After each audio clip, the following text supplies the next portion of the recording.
ಅವರನ್ನೇ ಪಾಲಿಸಿ ಸರ್ಕಾರಿ ಪ್ರೌಢಶಾಲೆ ಮುಳ್ಳೂರು ಶಾಲೆಯ ಮಕ್ಕಳು ಗೌರವ ವಂದನೆಯನ್ನು ಸಲ್ಲಿಸುತ್ತಿದ್ದಾರೆ.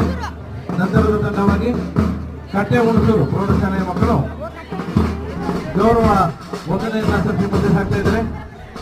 ಹಾಗೆ ಕೊನೆಯ ತಂಡವಾಗಿ ಈ ಬಾರಿ ಯಶಸ್ವಿಯಾಗಿ ಕ್ರೀಡಾಕೂಟವನ್ನು ಆಯೋಜನೆ ಮಾಡಿರ್ತಕ್ಕಂಥ ನಮ್ಮ ಸರ್ಕಾರಿ ಪ್ರೌಢಶಾಲೆ ಶಾಲೆಯ ಮಕ್ಕಳು ಕೊನೆಯ ತಂಡವಾಗಿ ಉದ್ಘಾಟನೆಯಲ್ಲಿ ಭಾಗಿಯಾಗಿರ್ತಕ್ಕಂಥ ಎಲ್ಲ ಗೌರವಾನ್ವಿತ ಗಣ್ಯರಿಗೆ ಗೌರವ ವಂದನೆಯನ್ನ ಸಲ್ಲಿಸುತ್ತಾ ಉತ್ತಮ ನಡಿಗೆಯೊಂದಿಗೆ ಉತ್ತಮ ಸಮಾವೇಶದೊಂದಿಗೆ ಎಲ್ಲ ಗೌರವಾನ್ವಿತರಿಗೆ ಗೌರವ ವಂದನೆಯನ್ನು ಸಲ್ಲಿಸ್ತಾ ಮುಂದೆ ಸಾಗ್ತಾ ಇದ್ದಾರೆ. ಸರ್ಕಾರಿ ಪ್ರೌಢಶಾಲೆ ಈ ಬಾರಿಯ